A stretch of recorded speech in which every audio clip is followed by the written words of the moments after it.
Hi. Hi, everyone. Excited to see my friend Sarah today. This is Sarah McLaughlin, who I met. How many months ago was that now? I don't even know. Last summer. Was it the summer? It was like August, wasn't it? Wait, did I meet you first in temple training? Yes. Oh, okay. It was May. So I May. met Sarah in May of 2019 at a really lovely women's conference retreat where we were learning about feminine leadership and what that looks like, what that actually is. And I just fell in love with her. There's a lot to love. And in fact, I was dying to have her steal her away from Chicago, from Illinois, to come work with me in the clinic that I co-own. However, she's not ready to leave, so I'm still waiting. Not yet. Not yet. I'm still waiting for her to leave. So, Sarah, would you introduce yourself and tell the people's just everything about you and how Oh you got? my goodness. We only have an hour, but just go Yeah, for it. right. Just go for it. Hi, everybody. I'm Sarah McLaughlin. Oh, see, thank you. I said your name wrong. Oh, it's okay. No, yeah, no. Flynn, Glenn, all good. And I live in Chicago, Illinois. I'm a licensed massage therapist and a body worker that specializes in an abdominal massage, actually. Yeah. And I saw you had Randy Cummings on a show not too long ago, and Randy is in my soul. He lives actually down the street from me, and I was so excited to see you have fellow Chicago people in. It's kind of a mecca for body work here in Chicago. So I have a private practice in Evanston, and I live in the city. I have a cat named Princess Fifi. Oh my God. And I'm a Pisces. I'm a Pisces. What does that mean exactly? I'm curious. I don't know anything about Pisces. Oh, interesting. Yeah, well, it's my sun sign, right? So they say, I don't know that much about astrology either, but they say that like sometimes your sun sign isn't the best way to gauge your personality, like your rising sign is. So Pisces sun is, very dreamy. It's like the culmination of all the signs put into one. Oh. But if you talk about your rising sign, it's what you show to the world. So I'm a Gemini rising. Interesting. I have no idea what my rising sign is. Yeah. Tell me your time of birth, figure that out, and we'll look it up. Maybe we can do that. I have someone coming on who's doing astrology, so maybe we'll do that one. I don't know. Yeah. Like if everyone wants to know about my I want to know. I just know I'm a Scorpio and I have a moon in Cancer, and that's all I can usually remember. Ooh. Yeah, a lot of water. Lots of water. So, did you do anything before you did massage, or did you begin your life path? Yeah, I did do something before I did massage. I graduated from St. Louis University, and I went into public relations. Oh, I can see that for you. Yeah, and but I didn't respond very well to the office life. I wasn't so great at the someone telling me to be somewhere at a certain time for the entire day. Wasn't my jam, and fluorescent lighting really isn't my jam. So I had a really hard time with that, and I didn't last too terribly long in the office world. I got a massage one day, and I was like, oh, this seems like a better fit.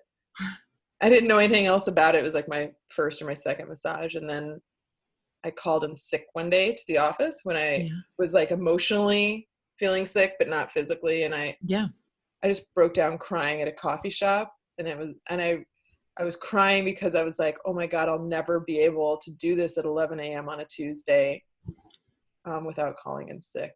And and I enrolled into massage school the next week. That's a super cool story, actually. Yeah, it was good. It was good to listen to. I wasn't in the space at that time where I often listen to myself, but I listened to that. I laugh and I love when I can hear people have this like soul call. The way I became a PT is super ridiculous, actually.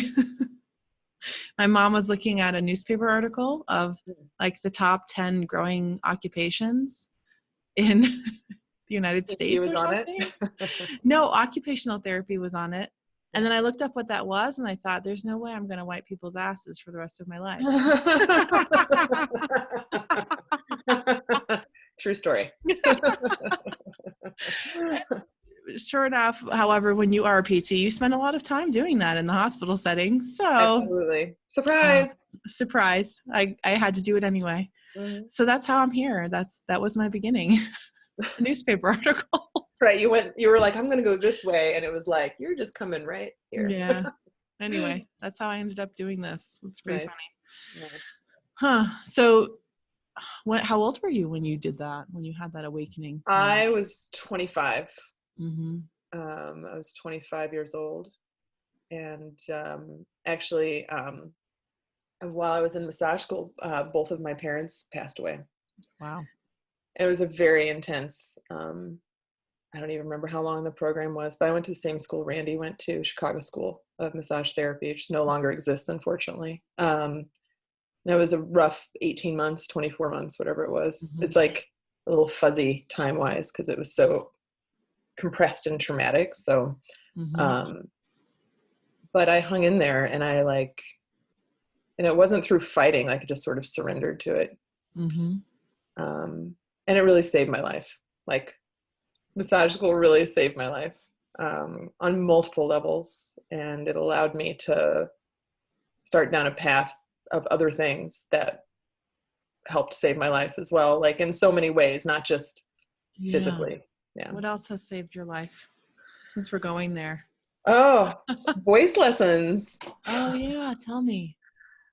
Yeah. I was actually just talking to somebody about this the other day. It's like, you and I were talking about the vagus nerve. Yeah. And I won't get we can get into the anatomy of it if you want, but basically the vagus nerve sort of helps not control, but it like touches all of your organs, right? So it's your cranial, it's coming out of your cranium and touching your heart and your guts and lungs and everything. And I didn't really make this connection until recently, that I'd always felt really constricted in my throat. Like I always feel like I can speak somewhat articulately, but when it came to singing or when it came to like actually vocalizing what I wanted and what I didn't want in this life, it was very difficult for me. Yeah. And I took a voice lesson one day and just noticed just a profound shift. And I'd always been terrified to sing. Mm-hmm.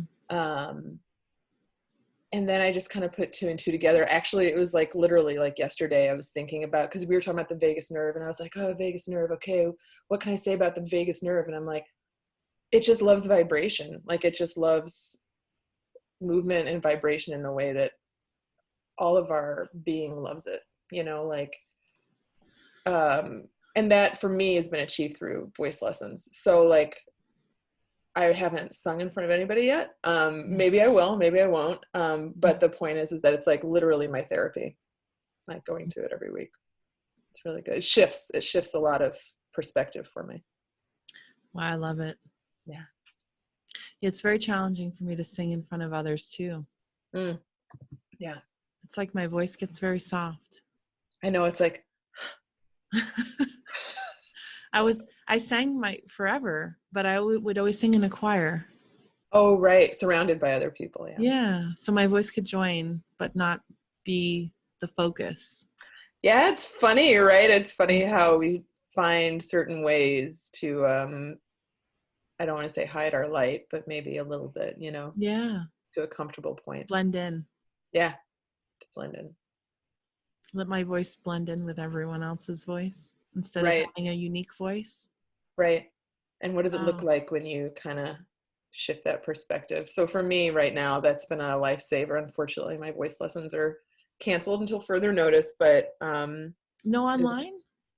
I can do it online, but I think there's something about there's something about having the person with me. Like, online's awesome. But I think also too, if I'm being incredibly just plain monetarily being a body worker, I can't afford it right now. I hear you. Yep. Yeah. Yeah. It's hard. Yeah. But you can sing at home. That's right. I've been singing at home. My cat seems to be fine with it. Princess Fifi likes it. Yeah, she's good. She's pretty vocal herself. So. Do you play? Do you play an instrument too? Very poorly. I play the banjo very Oh, I poorly. love it. I love that you play the banjo. And let me tell you, when you play the banjo poorly, everyone knows. Like, it's not like you can hide it. It's not like guitar where you're like, oh, I'm just going to do some chords, man. Like, when you mess up on the banjo, I mean, half the time when you play it correctly, it still sounds like you're messing up on the banjo.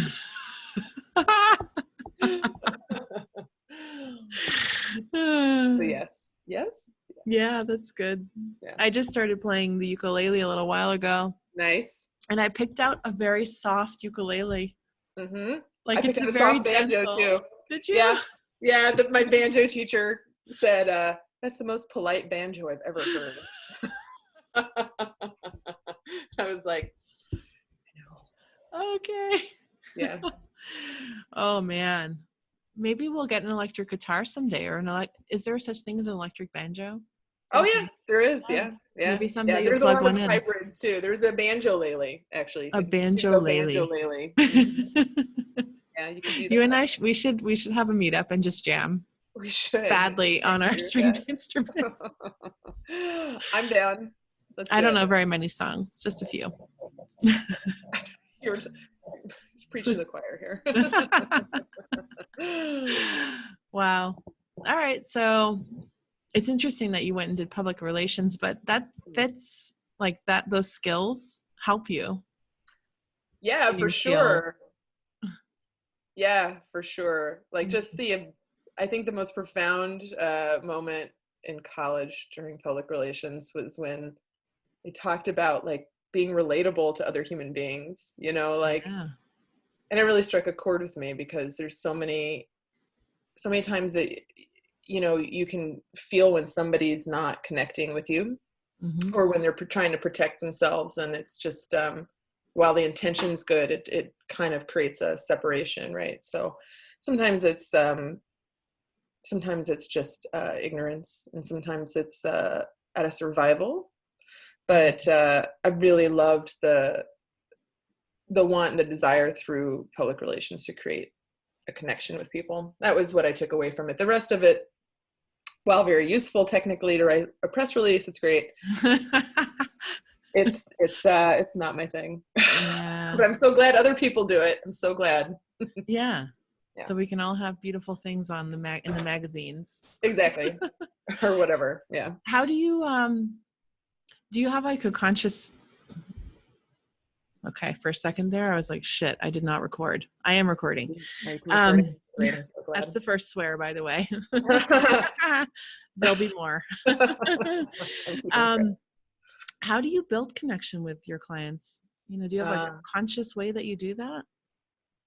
Yeah, I was talking about this the other day too, actually, with some colleagues have been calling me, and we've just been chatting about anything. And it came up, like, someone asked me, like, how do you think that you've built a successful massage practice? Like, what do you think your secret is? And I was like, I don't know. That's a great question. What is the secret? But ultimately, I think it's really working on myself.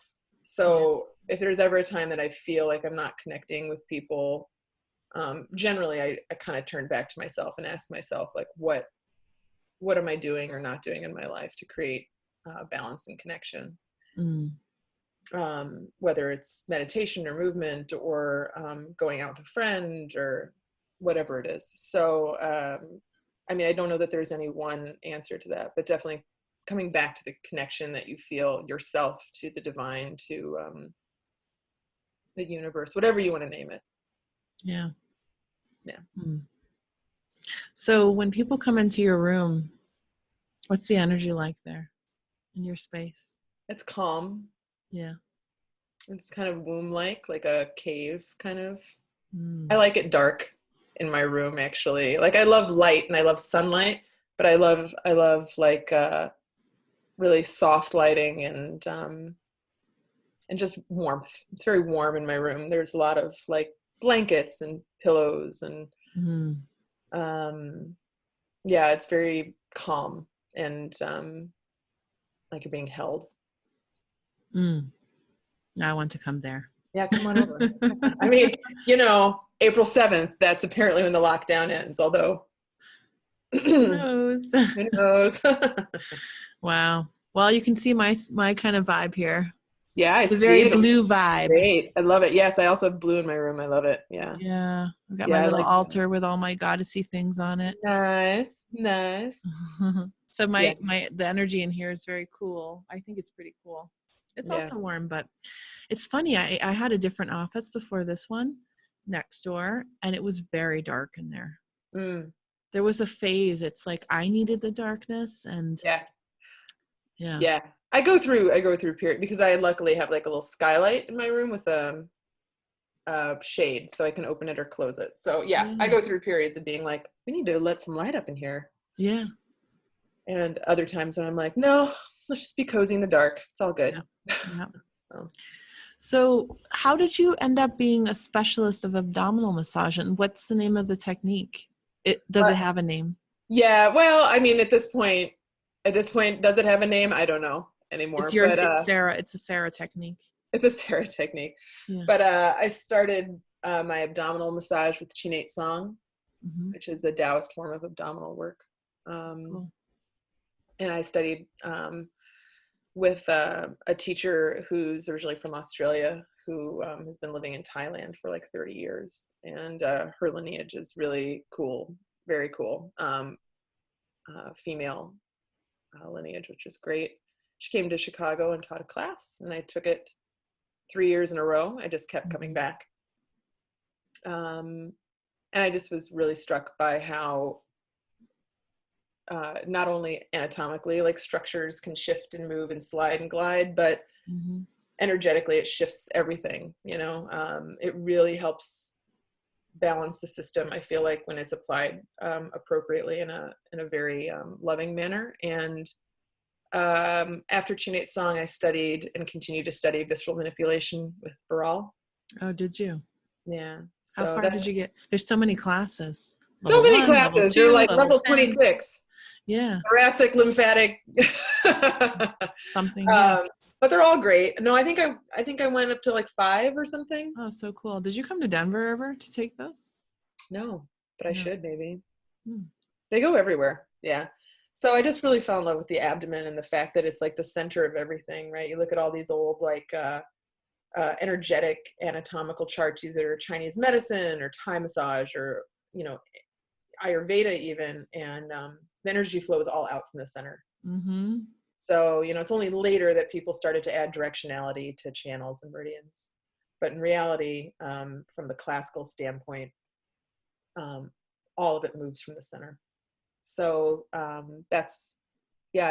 fell in love with that aspect of it. I'm in love with the symbology of that. Baby. I just got lost in a moment there. Yeah, it's where it's at. About the radiating out of energy. Oh, yeah, it's good. It's great. And it's a part of our bodies that we don't really get touched, and we don't touch very often. And we can just stock, literally, like the emotional dumping ground, right? It's like, there's a lot of shame there. Shame, anxiety, anger. Oh yeah, everything, all the things. Wow. So I just love being able to touch that in a way that allows it to unfold. It gives it the space it needs and the fulcrum it needs to be able to do whatever it needs to do to express itself in whatever way it needs to be expressed. So that's why I love abdominal massage. Yeah. How does it feel to receive it? Is it deep, gentle? Yes, all the things. Yeah. It really depends on, like anything, your practitioner and what their interpretation of what their education is, So if someone's just doing technique without understanding principles, then oftentimes you can get someone who's incredibly heavy-handed. I'm sure you're PT, right? So it's the same in PT. If you get a physical therapist who's trained, like, this is how I do this, to everybody who walks through my door, like, chances are they're not going to have a lot of nuance to their touch. So same with this. So I think it's very deep, but it can be very gentle as well. Okay. Yeah. Beautiful. Yeah. I might want to come to Chicago and take a class with that lady. Yes. Is it a She's lady or a great. man? It's a It's a woman. lady. It's a lady. She's a lady. Yeah, that's awesome. And I just actually, I just got back from going to Seattle and taking a breast massage class, which was Oh, pretty awesome. wow. So that was an experience. The class itself was just phenomenal and amazing to Yeah.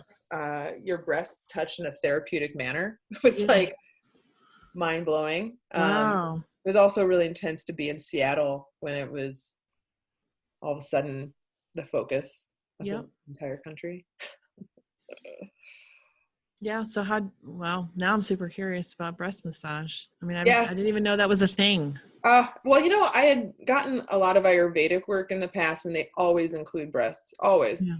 And if you get a massage in Europe, male or female therapist, it doesn't matter. It always includes breasts. Mm-hmm. It's just something that we don't do in the United Yeah. States ever, Yeah. because culturally we just, assign sexuality only as like the only property that a female breast could possibly possess, that or Mm-hmm. breastfeeding. Right. So the class itself was really remarkable because it was just like, I don't know, just acknowledging what we already know, right? This is tissue. Yeah. And this, it doesn't, when tissue doesn't move or get touched or, I feel like it literally feels like it's separate from the rest of the body. And that just invites problems in general. Yeah. Like the consciousness isn't there. Right. Right. Any place that we don't habitually touch or we Yeah. avoid touching.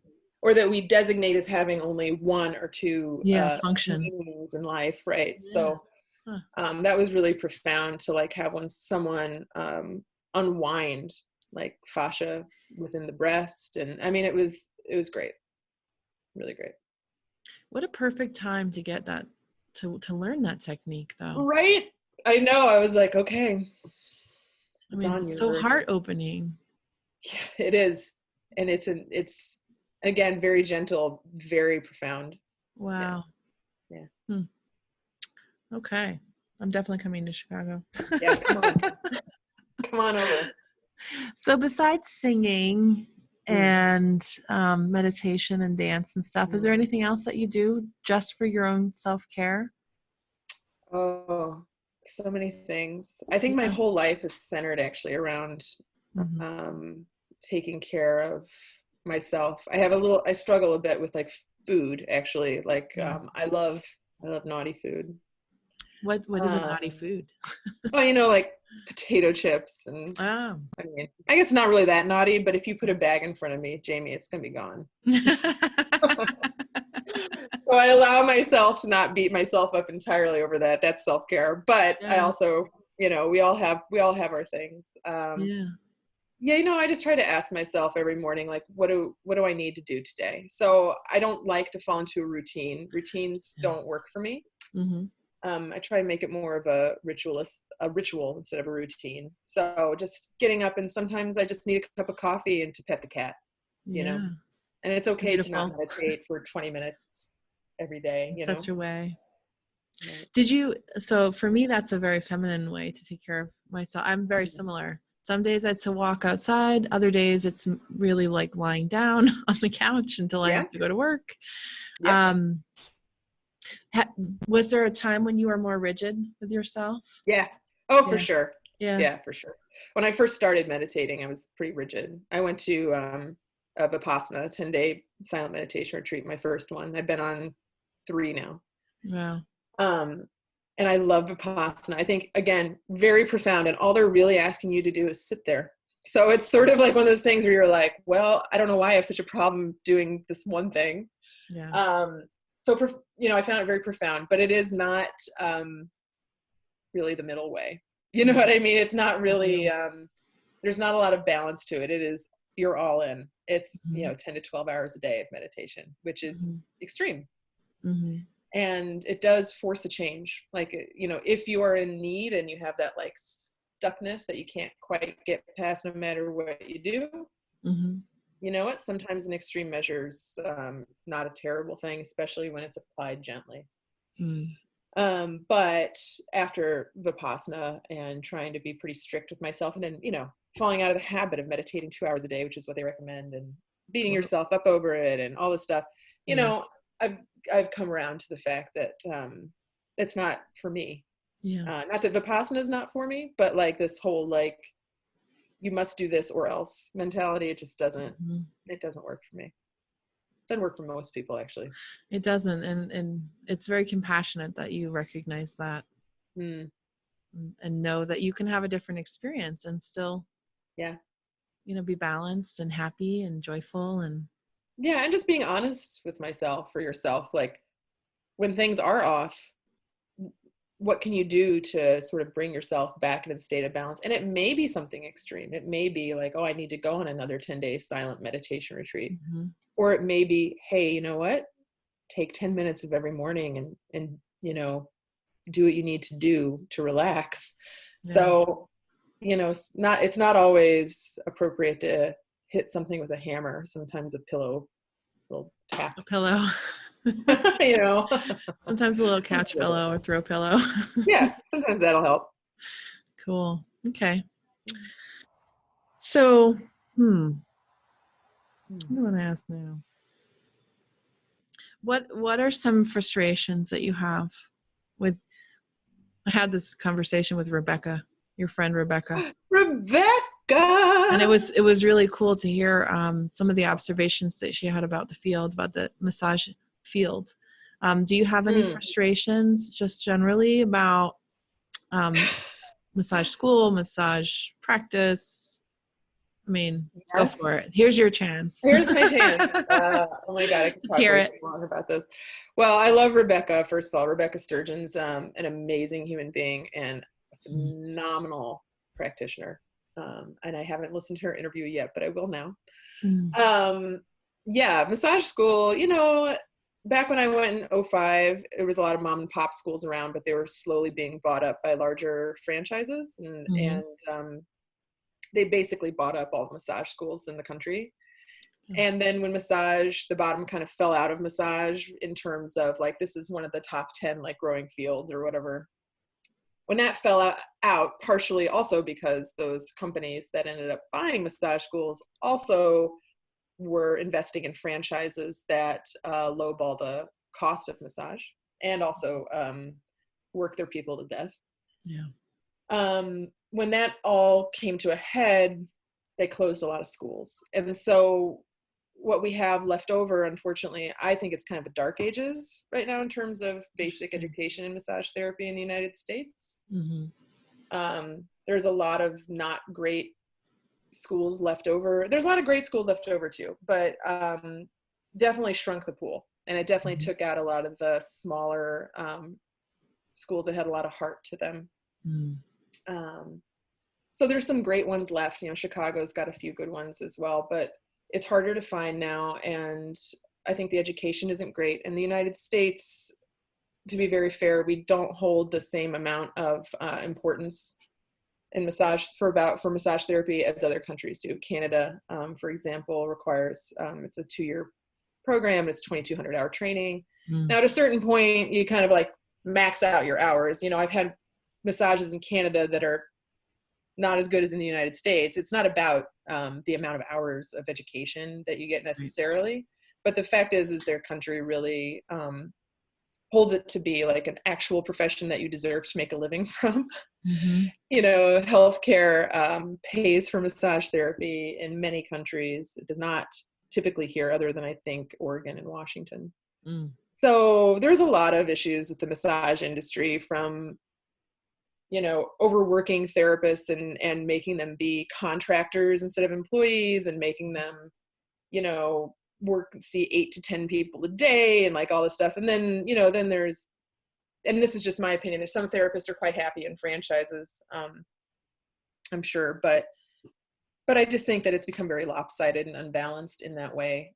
There's not a lot of in between now. It's kind of like, I don't know, it's very extreme, I feel like. Yeah, that's my beef. I don't know how Rebecca felt about it. She went on a different path with the conversation. Oh yeah. I think you'll enjoy it. I will. I'm sure I will. Yeah. It was more in relation to oncology. Yeah. Massage education. Yeah. So she's a rock star oncology teacher. Massage teacher. Yeah. So you you decided, forget this, I'm going to have my own practice. Like right out Yes, of that's school, correct. you were. No, I did not do it right out of school. I worked for a yoga studio I dearly love called Bloom Yoga Studio Mm, in Chicago, and Thousand Wave Spa for women, which is no more, unfortunately.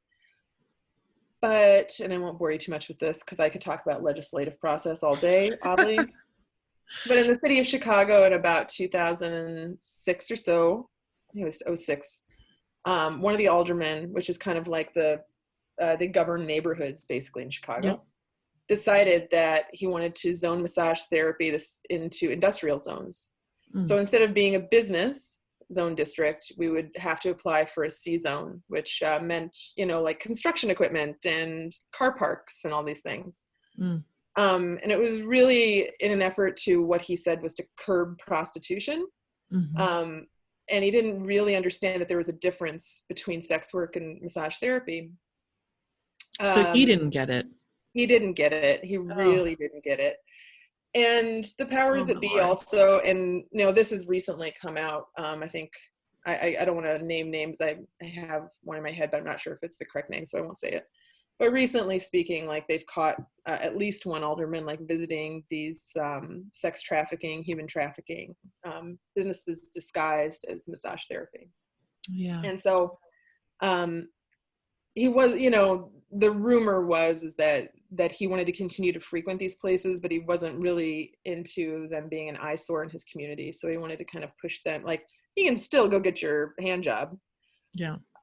from someone who's enslaved in the sex trade, but let's not put it out with the rest of the businesses. Yeah. So that happened. They Yep. passed the zoning change, and historically speaking, although it's much better now, and I did help, I'm very happy to have helped be a voice and change for the massage establishment license in the city of Chicago, along with CASE, the Chicago Alliance Against Sexual Exploitation, Mm-hmm. and MAP, which is Massage Advocacy Project. About 2 years ago, we helped the city of Chicago change their ordinance. So it's not perfect, but Mm-hmm. it did used to include some really prohibitive things, like you have to have 2 gendered bathrooms attached to your treatment room.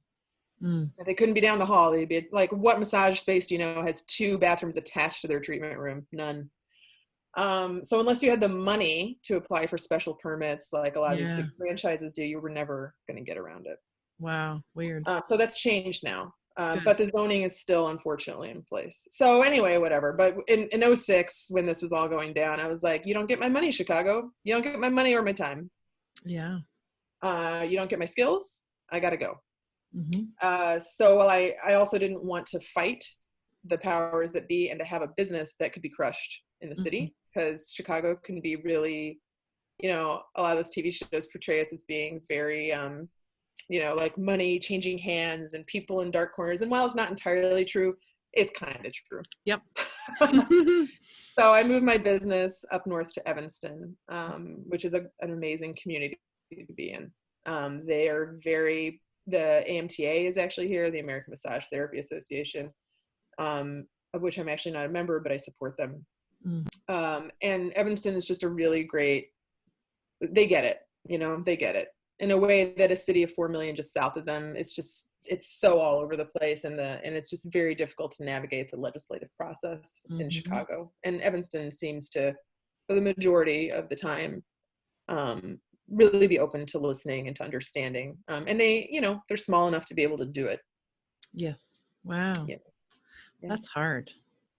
Yeah, it is difficult, especially Yeah. for the folks that run businesses in Chicago, because oftentimes they're doing it under the radar because they have to, because it's so challenging to get a massage practice open in the city of Chicago that Mm-hmm. you take you rent some place and you cross your fingers that they Yeah. won't knock on your door. People do it all the time. Wow. I just couldn't handle showing up to city council meetings and fighting, and I just knew that if I tried something under the radar, I was going to get, my name was going to be first on that list. Which is Yeah. fun. I'm always amazed at the stories that my female friends who are massage therapists have about sort of the rocky road that you have as a woman in this business. Yeah. It's amazing. Yeah. I don't understand it, honestly. As a physical therapist in private practice, you'd think I'd Yeah. have the same experiences. I've never Uh, had those experiences. yeah, it's really challenging. I think that it's the same thing that we were talking about where like you assign one or two meanings to a particular body part, like the breasts, right? Mm-hmm. Well, it's the same with occupations, right? So we have a Mm-hmm. cultural understanding of what we think massage is versus what it Mm-hmm. actually is versus what it can be, so ignorance is everywhere. And Yeah. the people, I think that it's important to know as professionals and as citizens that the people who create our laws are probably trying their best, but you Mm-hmm. know what, you just have to understand that they don't know what you do for a living. They Yeah. don't. They have no clue. And you can be patient with them, but you also need to be very firm and forthright in your explanation of what you do and why their laws affect you so dramatically and Mm-hmm. negatively, and how it's not good for the public. Mm-hmm. So Wow. yeah, So much. so much. Yeah, so So much. I know that you had a beautiful thing that you wanted to share with us, an Yeah, exercise, which yeah. both of us need, obviously. Yeah, I was thinking we could do some breath work because I feel like Yay. that's needed right now. Yep. And it's just going to be, I was just going to keep it really basic because I think that this is kind of one of those times in the history when it's like getting very complicated with something I don't think is necessary. Amen. So you can start out by just putting both your feet flat on the floor, and if you're in a chair with a back, just sort of scoot forward so you're not leaning against the back. Okay. If you're feeling like you're really wound up and you need to unleash some energy, just place your palms toward the ceiling on your thighs. And if you feel like you need to retain some of that, you're kind of low energy and sleepy, then turn them down onto your legs themselves and just rest them there. You can either close your eyes totally, or you can just have a soft gaze where you mostly close your eyes and just stare down in front of you, about 3 feet in front of you.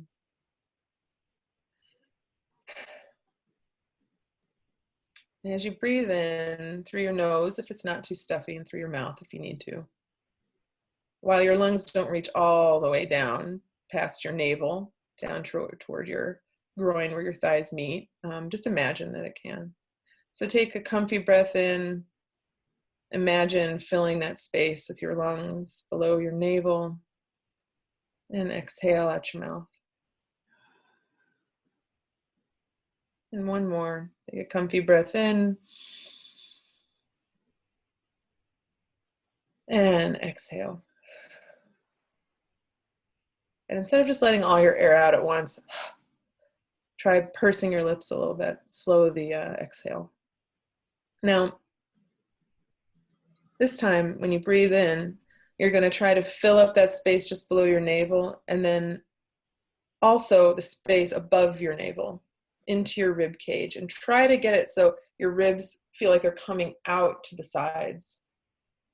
So comfy breath in, filling up just below your navel. Keep going just above your navel, flaring those ribs out to the side if you can. And exhale, pursed lips. And this time when we exhale, we're going to exhale for long enough where you feel the muscles in your abdomen sort of contract, that transverse abdominis sort of kick in. It's your corset muscle. It's going to help squeeze all the air out so we can get new oxygen in. So comfy breath in, filling up just below the navel, filling up above the navel, having the ribs flare out. And exhale, bringing the ribs in, all the air coming out from above the navel, from below the navel. Feeling that tension that gets created, and relax it. Breathe normally. And then the third part to this, and some of you may be familiar with the yogic breath, which is kind of what we're doing, is going to be filling up below your navel like we've been doing, above your navel, ribs flaring out to the sides, and then imagining that the breath can come all the way up to your collarbones, and your collarbones can float up towards your face so they kind of do a nice hinge-like motion. So comfy breath in, filling up below your navel, filling up above your navel, letting the ribs flare out, coming up to your chest and your collarbones and letting them float up towards your face. And now exhaling, collarbones down, chest compresses, below or above the navel compresses, ribs come in below the navel and squeeze it all out. And 2 more like that.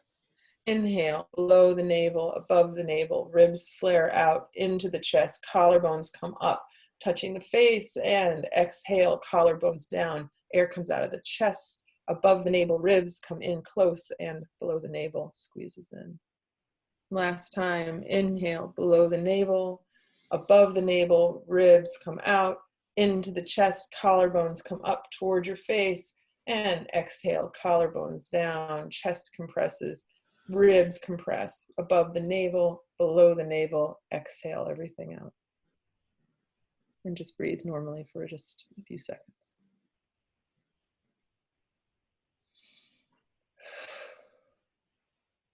How you feeling, Jamie? Much Feeling better. good? Yep. It's time to sing now. Yeah, you want to sing a song? How about you? Yeah, sure. Yeah, let's do it. I do feel better. Yeah. I had like kind of a right-sided headache that just went away. So Good. thank you for that. Yeah, well, there's a lot to download right now. There is. And I had a friend of mine who said, anytime you get that download headache, do some breath work, and at the end go. Ah. And it's kind of this like. What do they call that? Is that Bastrika breath or something like that? Kapalabhati. Kapalabhati. Yeah.